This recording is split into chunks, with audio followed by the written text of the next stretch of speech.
नमस्कार आमी अर्पिता चले एसेছি आरो একটা নতুন রেসিপি নিয়ে। आज আমি বানাবো বেগুন ভর্তা। চটজলদি বানিয়ে নেওয়া যায় এই রেসিপিটি, যেটা খেতেও অনেক মজার। এর জন্য আমি নিয়ে নিয়েছি দুটো মিডিয়াম সাইজের বেগুন আর নিয়ে নিয়েছি 8-10 কোয়া মতো রসুন। বেগুন দুটোকে এখানে আমি ধুয়ে মুছে রেখেছি। এখন রসুনগুলোকে খোসা ফেলে পরিষ্কার করে নেব।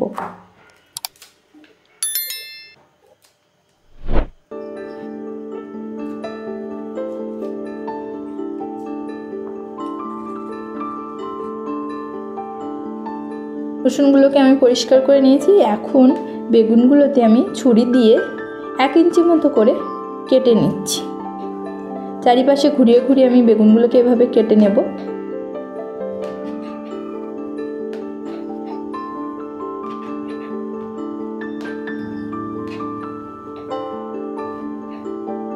অন্য বেগুনটাকেও ঠিক একইভাবে আমি একটু করে কেটে নিচ্ছি। এখন বেগুনের এই কাটা অংশের মধ্যে আমি একটা একটা করে রসুন গুজে দেব।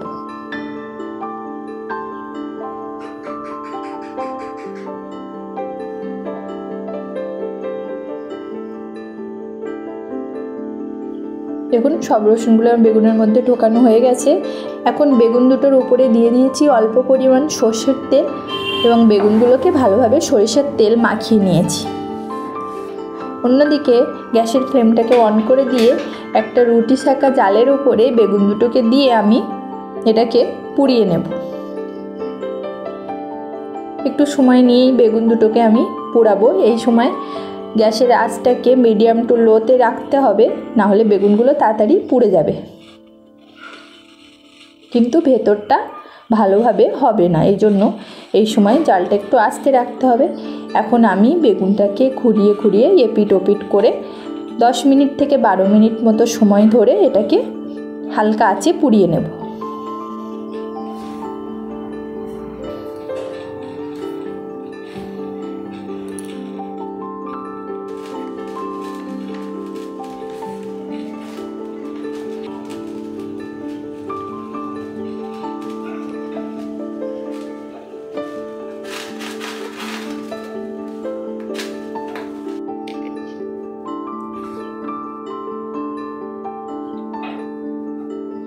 বেগুনের পিছনের দিকের আর গোটা দিকের অংশটা একটু বেশি শক্ত হয়, এই জন্য এই দুই দিকের বেশি সময় ধরে পুড়িয়ে নিতে হবে।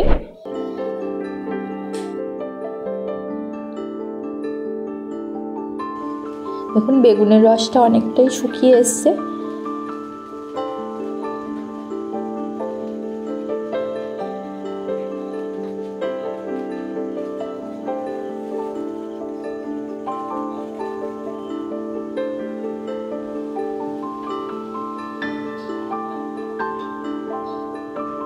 বেগুন দুটোকে আমার পোড়ানো হয়ে গেছে। এখন এগুলোকে নামিয়ে নেব একটা প্লেটে।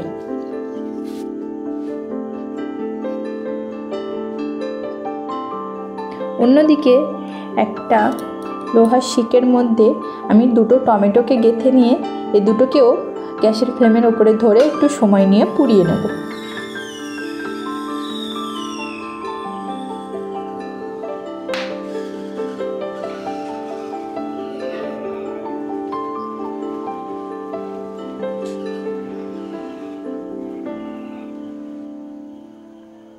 টমেটো দুটো আমার এখানে পোড়ানো হয়ে গেছে ভালো মতো।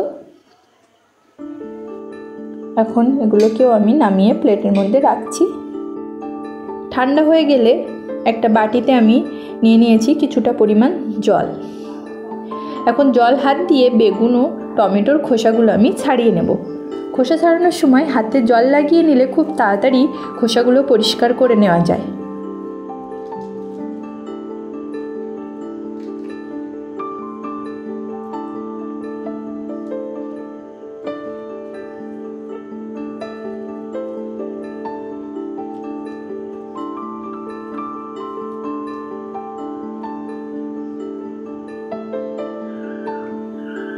টমেটো আর বেগুনগুলো আমার খোসা ছাড়িয়ে পরিষ্কার করে নেওয়া হয়ে গেছে।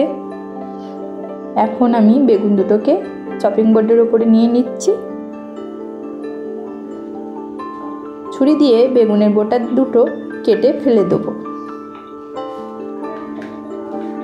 হাত দিয়ে এখন বেগুনের ভেতরে থাকা রসুনগুলোকে বের করে নেব। আর বেগুনের ভেতরে পোকা আছে কিনা বেগুনটাকে ছাড়িয়ে আমি এখন দেখে নেব।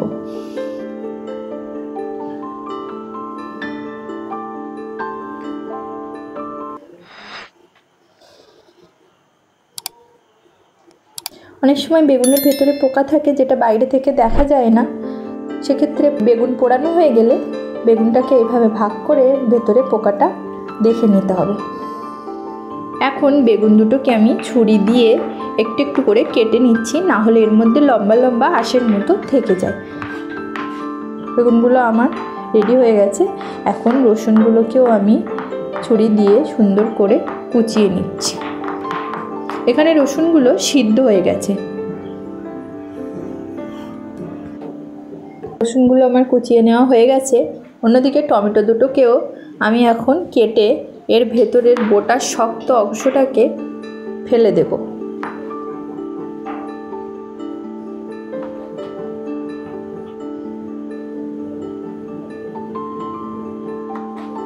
শক্ত অংশগুলোকে ফেলে দিয়ে আমি এই টমেটোকে ভালোভাবে একটু কুচিয়ে নেব। টমেটোটা আমার কাটা হয়ে গেছে। আর নিয়ে নিয়েছি একটা বড় সাইজের পেঁয়াজ, যেটাকে আমি এখানে কুচিয়ে রেখেছি। অন্যদিকে কড়াইটা গরম হয়ে গেলে এর মধ্যে আমি দিয়ে দিয়েছি বেশ কিছুটা পরিমাণ সরিষার তেল। তেলটা ধোঁয়া ওটা গরম হয়ে গেলে এর মধ্যে দিয়ে দিচ্ছি কালো জিরে। আর দিয়ে দেব কুচিয়ে রাখা পেঁয়াজ। পেঁয়াজটাকে এখন আমি তেলের মধ্যে হালকা ভেজে নেব। যখন পেঁয়াজটা হালকা ব্রাউন কালার হয়ে যাবে সেই সময় এর মধ্যে আমি দিয়ে দিচ্ছি রসুন কুচি।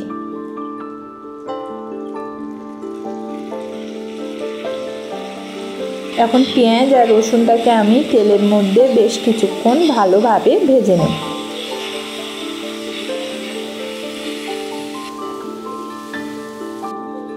পেঁয়াজ এবং রসুনটা ভালো মতো ভাজা হয়ে আসলে আমি এর মধ্যে দিয়ে দিচ্ছি কুচিয়ে রাখা টমেটো। এখন টমেটোকে পেঁয়াজ এবং রসুনের সঙ্গে ভালোভাবে কষিয়ে নেব বেশ কিছুক্ষণ ধরে। এই সময় আমি দিয়ে দিচ্ছি পরিমাণ মতো লবণ আর হলুদ। লবণ হলুদ দিয়ে আরও কিছুক্ষণ আমি এটাকে তেলের মধ্যে নাড়তে থাকবো।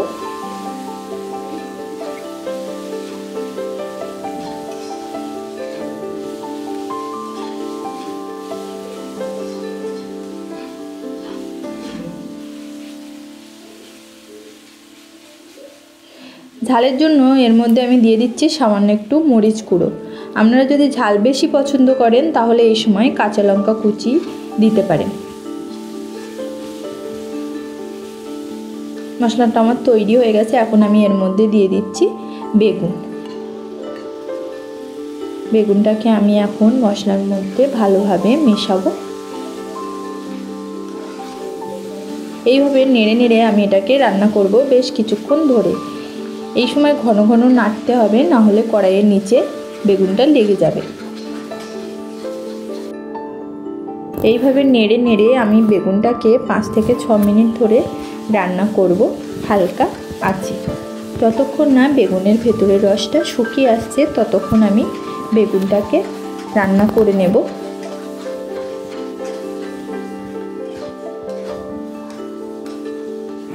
দেখুন বেগুনটার রস অনেকটাই কমে এসছে। আরও কিছুক্ষণ এইভাবে নাড়তে থাকলেই বেগুনটা রেডি হয়ে যাবে।